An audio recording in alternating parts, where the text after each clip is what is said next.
अक्सर हराम की कमाई के पीछे औरतों का भी हाथ होता है। दोनों पहलू सुन लीजिएगा। हराम के पीछे कब?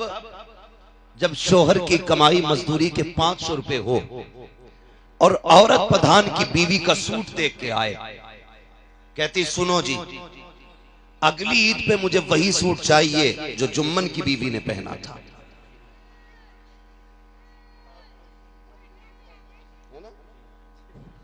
क्यों नहीं भाई? अब अगर हर कोई चाहे नईम भाई की बीवी की ओढ़ हो, मुश्किल है, मुश्किल है। तो जब बीवी ये कहती है मुझे वो चाहिए जो इनकी बीवी ने पहना, तो बेचारा शौहर मरता क्या ना करता, फिर वो इधर उधर देखता है। एक सूट के लिए 10,000 उसे चाहिए। वो गरीब जो मुश्किल से 400 रुपए कमा के लाया है, वो 10,000 का सूट कहां से खरीदेगा? फिर वो जाता है हराम की तरफ, किसी को ब्याज देता है, कहीं सट्टा लगाता है, कहीं जुआ खेलता है, फिर कोशिश करता है कि 1 के 4 कैसे बनेंगे। खुदा की कसम, ए मेरी बहन बेटी हो, तुम कनीज़े फातिमा ज़हरा हो, तुम सुनो तो सही, तुम किसी प्रधान की बेटी हो, कोई जमींदार की बेटी हो, कोई प्रधान की बेटी होगी, कोई किसान की बेटी होगी, तुम में कोई मुस्तफा जाने रहमत की बेटी नहीं है, तुम में कोई मौला अली की ज़ौजा नहीं है। जरा तारीख उठा करके देखो, खातून जन्नत सैयदा तय्यबा ताहिरा आबिदा जाहिदा तकिया नकिया ज़किया हजरत सैयदा फातिमा ज़हरा रज़ी अल्लाह तआला अन्हा। अल्लाहु अकबर। आप हालत देखिए, एक दिन मेरे नबी खातून जन्नत के घर तशरीफ लाए, दरवाजे पे दस्तक हुई, आवाज आई मंदक़ल भाग। दरवाजा किसने बजाया है? कौन चौखट पे आया है? अल्लाहु अकबर। मेरे नबी कहते हैं अना मोहम्मद रसूलुल्लाह, बेटी मैं तुम्हारा बाप मोहम्मद रसूलुल्लाह हूँ। सुन तो सही प्यारे, मेरे नबी क्या अदब सिखा रहे हैं, अपनी बेटी के दरवाजे पर खड़े हैं और बिना इजाजत अंदर नहीं जा रहे हैं। आज हालत देखिए हमारे मुआशरे की, तहजीब तो देखिएगा। अल्लाह अकबर। ऐसे ही मुंह उठाए चले जाते हैं, दरवाजा खोल करके अंदर आके कहते हैं क्या मैं आ सकता हूँ? जब अंदर आ ही गया है, अब पूछने का मतलब क्या है? दरवाजा खोल ही दिया है, अब आवाज देने का मतलब क्या है? इस्लाम तो ये सिखाता है अपनी बेटी के भी दरवाजे पे जाओ तो पहले इजाजत ले लिया करो, उसके बाद अंदर जाया करो। तुम किसी के भी घर में मुंह उठा के चले जाते हो, ये इस्लाम की तालीम रही है। मेरे नबी ने दरवाजे पे आवाज दी, खातून जन्नत कहती है अब्बा जान अगर अकेले हैं तो आ जाइए, और अगर कोई साथ में है तो उसको रोक दीजिएगा। आका करीम अंदर तशरीफ लाए, बेटी फातिमा क्या बात है? का अब्बा जान आज आपकी फातिमा पे इतना कपड़ा नहीं है कि वो अपना पूरा पर्दा कर सके। या रसूल अल्लाह, आज आपकी फातिमा के पास पैबंद लगाने का भी कपड़ा नहीं बचा के। अल्लाह अकबर। ये खातून जन्नत के जुमले। उसके बाद खातून जन्नत ने जैसी मुसल्ले पे खड़े होकर नियत बांधी है, बारी कमजोरी के गिर जाती है। मेरे नबी ने उठा के बेटी को सीने से लगाया, फरमाया फातिमा बता तो सही, ये बेटी क्या बात है? तबीयत तो ठीक है? कहती अब्बा 7 दिन से कुछ नहीं खाया है, कमजोरी खड़ा नहीं होने देती है। 7 दिन के फाकों के बावजूद खातून जन्नत का मुसल्ला नहीं छूट रहा है। मेरे नबी ने जैसी बेटी का जुमला सुना, फरमाया फातिमा जरा मुसल्ले का कोना हटा के दे। कहा कहीं वो बदबख्त कौम है जो कहते थे नबी कुछ नहीं दे सकते हैं, नबी को कुछ इख्तियार नहीं है। मेरे नबी ने कहा था ए फातिमा बेटी जरा मुसल्ले का कोना हटा। खातून जन्नत ने कोना हटाया, हीरे जवाहरात की नहरें बह रही थी। फरमाया फातिमा जितना चाहे उठा ले, मगर याद रखना उतना ही लेना जितने का हिसाब दे सके। जैसे इतना कहा था, खातून जन्नत ने जल्दी से कोना ढका। कहा या रसूल अल्लाह मुझे वो नहीं चाहिए जो दुनिया भी बर्बाद कर दे, आखिरत भी बर्बाद कर दे। कहती या रसूल अल्लाह, खातून जन्नत को फाका तो गवारा है, लेकिन रब की नाराजगी गवारा नहीं हो सकती। अल्लाह अकबर। ये नारे तकबीर। सुने बहुत गौर से, ये खातून जन्नत। तो मेरी बहन, शौहर अगर गरीब है, 500 रुपए कमाता है या 400 कमाता है, तो अपने शौक के हिसाब से लिस्ट ना बना, अपने शौहर की कमाई के हिसाब से लिस्ट बना के दे। माना कहती नहीं मैंने अपने बाप के घर कभी नहीं ओढ़ा ये दुपट्टा, कभी नहीं पहने ये कपड़े, ऐसी रोटी नहीं खाई अपने बाप के घर। हम जानते हैं कोई बाप अपनी बेटी को भूखा नहीं रखता। हम ये भी जानते हैं कोई बाप अपनी बेटी को नंगा नहीं रखता। हमें यह भी पता है बाप अपनी जूतियां बेच देता है लेकिन बेटी के पैर की जूती टूटने नहीं देता। हम ये भी जानते हैं कि बाप अपने तन पे पैबंद लगा लेता है लेकिन बेटी के तन पे पैबंद नहीं लगने देता। आज तू यहां चल के आई है, ये ताना मत देना मेरे बाप ने कभी मुझे ऐसा नहीं खिलाया, कभी मुझे ऐसा नहीं पिलाया। अगर तेरा शौहर गरीब है, बिस्मिल्लाह पढ़ के बैठ जा कि जिसमें तू राजी उसमें मैं राजी हूं। फिर मर के देख, रब कहेगा अब जिसमें तू राजी है उसमें तेरा रब भी राजी है। अपने शौहर की रजा पे राजी रहा मेरी बहन, शौहर की रजा पे राजी रहे। कभी उससे मुंह बिगाड़ के बात न कर कि ये हर घर की कहानी नहीं। शौहर थक के आता शाम को, बीवी के चेहरे पे 12 बजे होते। वो क्या सोच के घर में आया है कि जब मैं जाऊंगा मेरी बीवी मेरा दुख बांटेगी। आज जितनी गालियां मिली हैं उसके पास बैठूंगा तो ये दुख दूर हो जाएगा। जितने लोगों ने ताने दिए हैं आज ये खत्म हो जाएंगे। लेकिन तेरे चेहरे के परे जब बजे 12 वो अपना दुख भूल गया। वो तेरा चेहरे में देख के परेशान होता है, फिर रोता है तन्हाई में, कहता मालिक इसके लिए मैंने क्या नहीं किया। मंडी में लोगों की गालियां मैंने सुनी, मालिक ने गाली देख करके बिल्डिंग से नीचे उतारा था। लोग धक्के दे रहे थे कि भाग तुझसे काम नहीं होगा। मैं गालियां सुन सुन के शाम तक 400 कमा के लाया। मैंने इसका क्या बिगाड़ा था। सुन, शोहर तो कुछ नहीं कहता लेकिन याद रखना जब रब की बारगाह में आएगी कोई बचाने वाला नसीब नहीं होगा, कोई बचाने वाला नसीब नहीं होगा। शाम को शोहर थक के मजदूरी से वापस आए, बिस्मिल्लाह पढ़ के इस्तकबाल कर। खाली हाथ भी आ रहा है ना, पानी का गिलास लेके खड़ी हो जा। पूरा दिन तेरा दुख में गुजरा है, मुस्कुरा के इस्तकबाल कर। बैठा के उससे पूछ मेरे सरताज दिन कैसा गुजरा, कहीं चोट तो नहीं लगी, मजदूरी करने गया था, बता कोई जख्म तो नहीं आया, तेरा चेहरा उतरा हुआ के बता दिल तो नहीं टूट गया।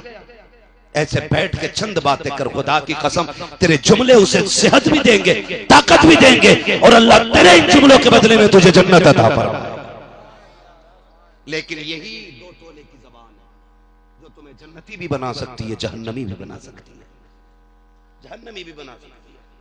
आप जानते हो, आपको मैं बताऊं, एक अल्लाह वाले की कहानी सुनो, मेरी बहनें भी सुने और भाई भी सुने। खुदारा कभी शोहर के खाली लौटने पे ये मत कहना तू निकम्मा है, तुझसे कुछ नहीं होगा। रज़ाक ये नहीं, रज़ाक अल्लाह है। हाँ, रज़ाक, रज़ाक रोजी कौन देता है? जोर से सारे बोले। आज इसी बहाने बोल लो, ना जाने कब से तुमने अपने रब को ना पुकारा हो। कौन देता है रोजी? जितना बड़ा मजमा उतनी आवाज आपकी नहीं निकल रही, अपने रब को पुकारिए, बोलिए कौन देता है रोजी? अल्लाह। अल्लाह देता है, रिज़्क उसका है, दिलाते हैं। हाँ, अल्लाह रज़ाक है, शोहर को ताने न दे। ये बेचारा गरीब थक के आया है, इसे बैठा, इसे बैठा। अल्लाह अकबर। सुने, एक घर में वाक़े हुए, अल्लाह वाले थे, उन्होंने बहुत बड़े गुनाह से, सूद से, ब्याज से तौबा की। वो घर बैठ गए, बुढ़ापा था, बच्चे भी थे।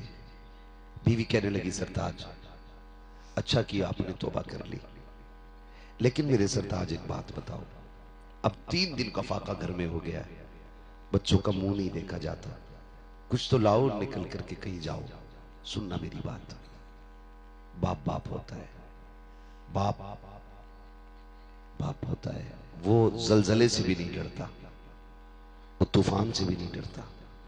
उसकी हिम्मत बीच समंदर में हो, मौजें हो, तूफान हो, नहीं टूटती है। लेकिन बाप कब टूट जाता है? जब बच्चों के चेहरे पे भूख का एहसास देखता है तो बाप टूट जाता है, बाप टूट जाता है। हमारे मुल्क में वो लोग नहीं पकड़े जाते जो रिश्वत लेते, खुलेआम चोरियां करते, वो लोग जेलों के अंदर डाल दिए जाते हैं जिन्हें जो लोग अपने बच्चों के लिए चंद पैसे लेने के लिए बाहर निकलते। अल्लाह करे मेरी बात आप समझ जाएं। तशरीफ लाइए कारी साहब किबला माशाल्लाह। वाह थोड़ा पीछे हो जाए।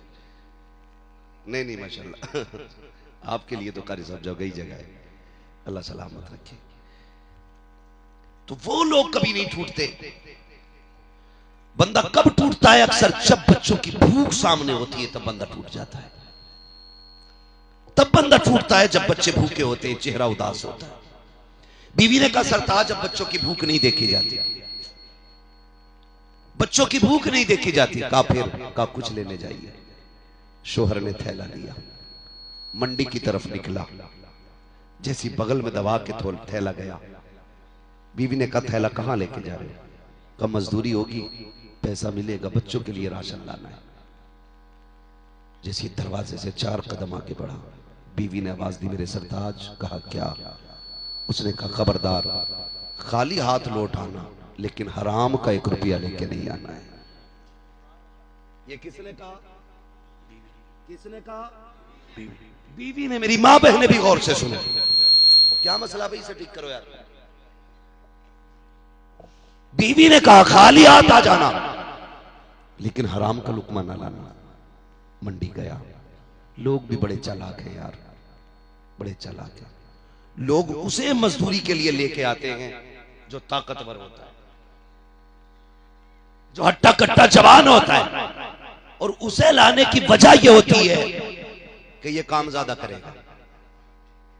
यही होता है ना, हट्टा कट्टा है, जवान है, काम ज्यादा करेगा, ये सोच के ताकतवर को लाते हैं। मंडी में जाके बूढ़ा खड़ा हुआ, बगल में थैला दबाए खड़ा था। जो आता ताकतवर को लेके चला जाता, जवान को लेके चला जाता। फिर वक्त वो भी आया कि कोई ना बचा, तनहा ये बूढ़ा रह गया। इसने कहा यार मुझे ले चलो, 10 रुपए कम दे देना, मुझे काम पे ले चलो। किसी ने कहा इस उम्र में काम तुझसे कौन कराएगा, जा जाके कहीं बैठ, अपने घर जाके आराम कर। उसने कहा बच्चे भूखे हैं, मुझे 10 रुपए कम दे देना। खुदारा तुम्हें खुदा का वास्ता, जब तुम मजदूरी कराया करो सिर्फ ताकतवर देख के ना लाया करो, कभी कमजोर को भी लेके आ जाया करो, कभी बीमार को भी लेके आ जाया करो। और मजदूर के सर पे खड़े होकर के 100 रुपए दे करके 150 के काम ना लेना, बल्कि ऐसा करना, काम 50 रुपए का किया है तो 100 रुपए दे दिया करो, काम 100 का किया है तो 200 दे दिया करो। तुम मजदूर की थोड़ी मेहनत पे राजी हो जाओ, अल्लाह तुम्हारे थोड़े अमल से राजी होकर जन्नत अता फरमाए। अपने नीचे वालों पर रहम किया करो। क्या करे प्रधान के 100 बीघे धान थे, बना फिर है प्रधान, मजदूरी नहीं देता 10 दिन तक।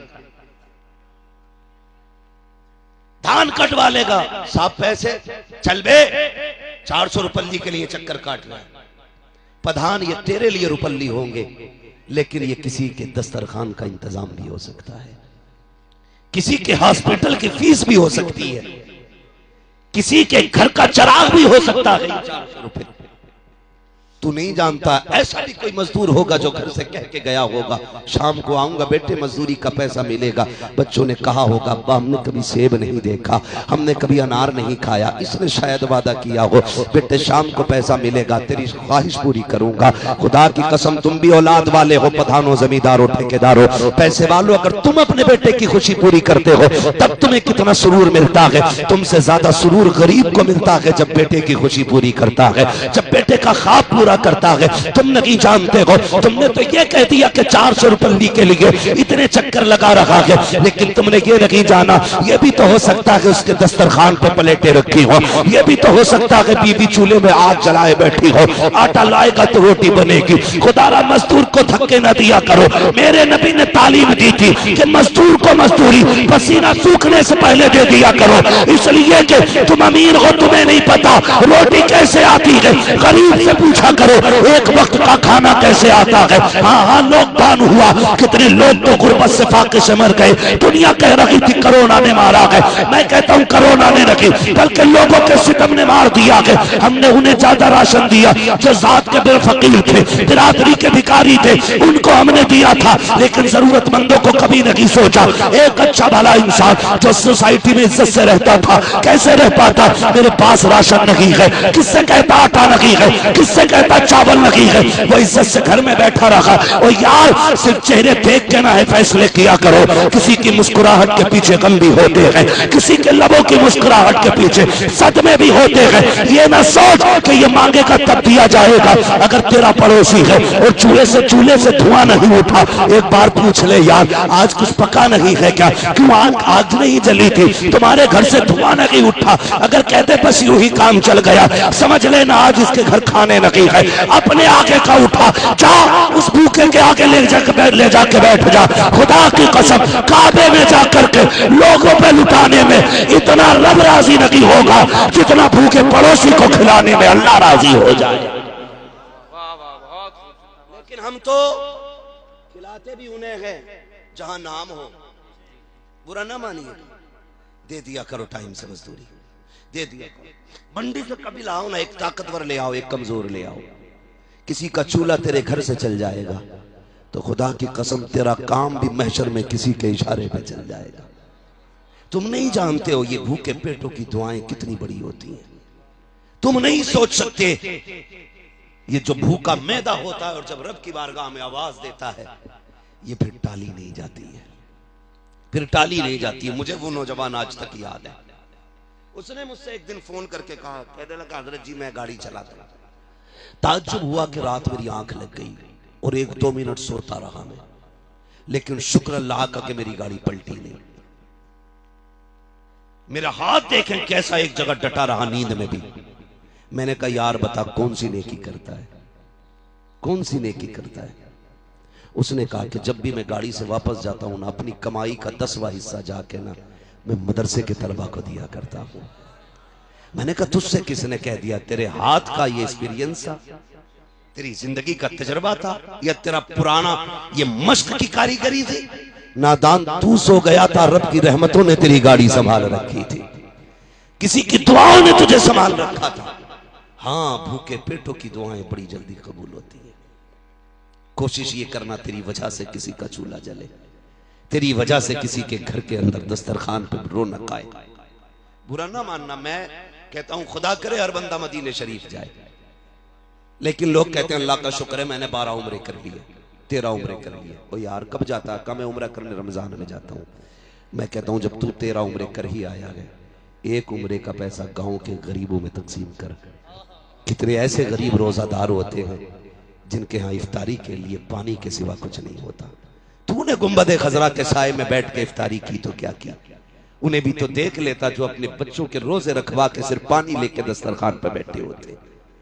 उस पैसे से तुम नहीं जानते, कई बच्चे नहीं भाई कहते अब्बा हमें रोजा रखना है, सुना पहला रोजा होता है, बड़ी धूमधाम से रखा जाता है। लेकिन गरीब बाप ये तो नहीं कहता मेरे पास कुछ नहीं है, वो ये कह देता बेटे अभी तेरी उम्र नहीं हुई है, अभी तू बहुत छोटा है।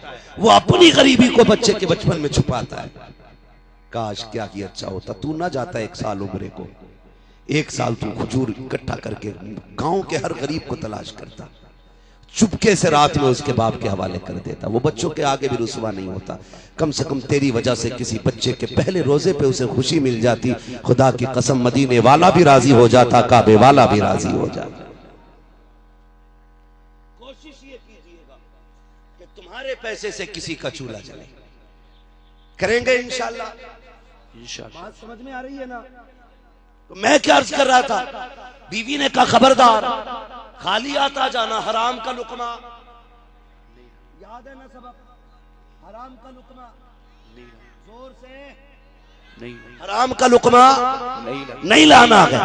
मंडी में बंदा खड़ा कह रहा यार मुझे ले चलो 10 रुपए कम दे देना, लेकिन लोगों ने अपना फायदा देखा, उस गरीब का किसी ने न देखा। अल्लाह अकबर, जब सब छोड़ के चले गए, सूरज आधी आसमान का सफर तय कर चुका, बीचों बीच में सूरज आ गया। वो जो बगल में थैला था यार कैसे लेके जाता उसे। अब बच्चों का सामना मुश्किल था, खाली हाथ पलट करके बच्चों को भूखा छोड़ के आया था, क्या मुंह दिखाता बच्चों को जाकर के, खाली गया था खाली आया था। था। अल्लाह सलामत रखे आप लोगों को। सुनना मेरी बात बहुत गौर से। जब कोई नहीं मिला, सुने प्यारे, जब कोई नहीं लेके गया, अब ये क्या करता, घर कैसे जाता, सोचने लगा बच्चों को क्या मुंह दिखाऊंगा, अब क्या किया जाए। उसके बाद उसने दोनों तरफ नजर डाली, सामने मस्जिद का मीनार नजर आया।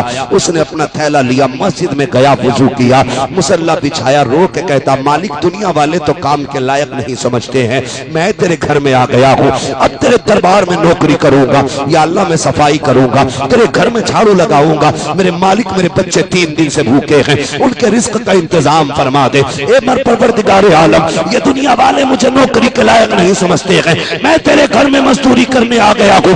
ये कहकर शाम तक मस्जिद की धुलाई करता रहा, सफाई करता रहा। शाम को घर पलटने की बारी आई, दिल ने कहा चल, फिर अक्ल ने कहा अभी उजाला है, बच्चे देखेंगे, कहा तब आना है जब बच्चे सो जाएंगे। रात के सन्नाटे पे दरवाजे पे पहुंचा, जैसे दरवाजे पे गया, दस्तक दी, ऐसा लगा जैसे बीवी दरवाजे पे इंतजार कर रही थी। दरवाजा खुला, बीवी ने शोहर का हाथ पकड़ा, उतरा हुआ चेहरा देखा। ये नहीं कहा था निठल्ले आ गया है, खाली हाथ गया था, खाली हाथ आया है। उसने थैला लिया, लेने के बाद साइड से रखा, शोहर से कहा वुजू कीजिए। शोहर ने वुजू किया, अपने मामूलात से फारिग हुए, बिस्तर पे लेट गया। बीवी सर दबाने बैठ जाती है, मेरे सरताज क्या हुआ? कहा मेरी बीवी मैंने आज मेहनत की है। कहा मजदूरी नहीं मिली? कहा इतने मैं मजदूरी मांग ना सका और उसने दी नहीं। कहा मांग ली होती? कहा इतनी बड़ी चौखट पे नौकरी लगी है कि मांगते हुए हया आ रही थी। बीवी ने कहा बड़ी अच्छी बात है, कल जरूर लेके आ जाइएगा।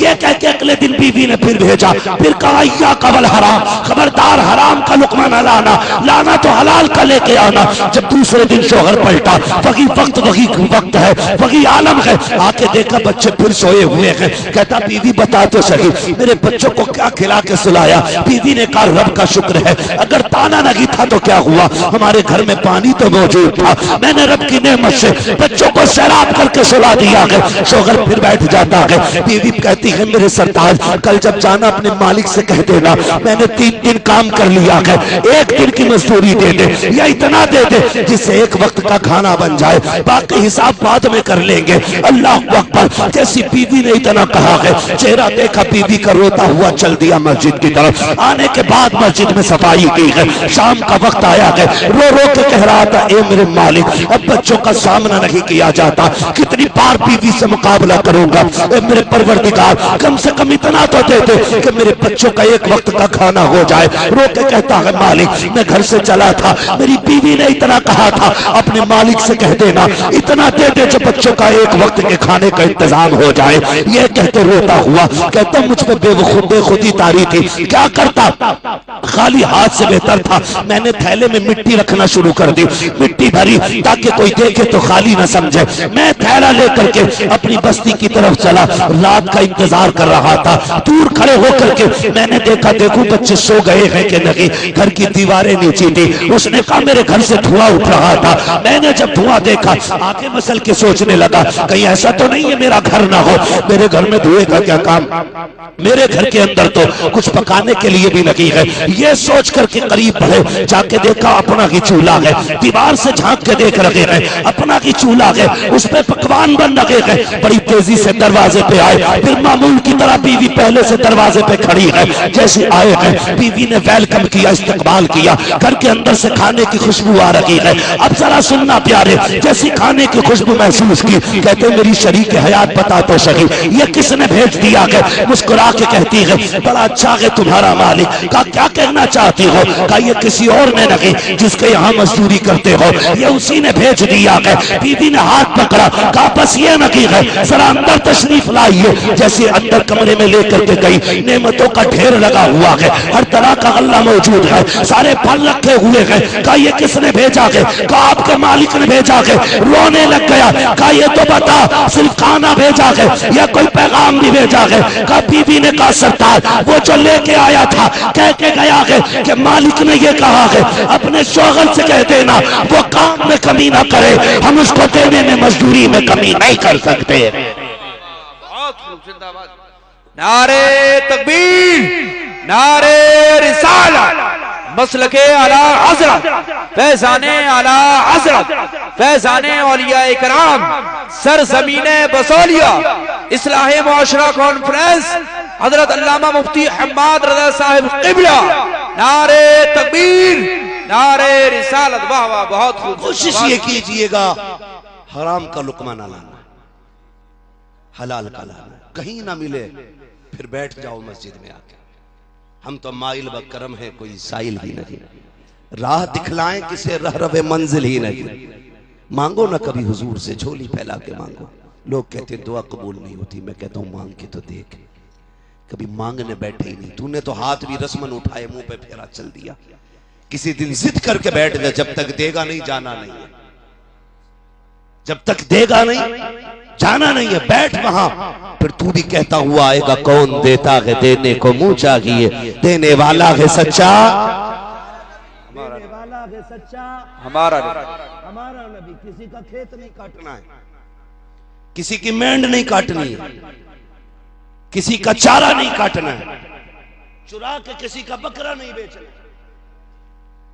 बहुत चोरी होती बकरा ईद में। और कई लोग तो बड़े अच्छे लोग हैं, अल्लाह हिदायत दे। बकरा लेंगे कि बकरा ईद में बेचना है। और खास करके ये वो लोग होते हैं जिनका घर गांव के बाहर होता है। दिन भर बंधा रखेंगे, रात में छोड़ देंगे। पड़ोसियों का बेड़ा गर्क, बरसें खत्म, चरई खत्म। कहते किसने खाई? हमारा तो बंद रहा। अरे दिन में तो बंद रहा, रात भर में तो काम हो गया। मोहल्ले के खेत में चरा चरा के बकरीद तक बकरा पाला, और फिर कहते हैं मेरे बकरे पे मोहम्मद लिख रहा। रंग से लिख रहे, रेट बढ़ा रहे। जी जी,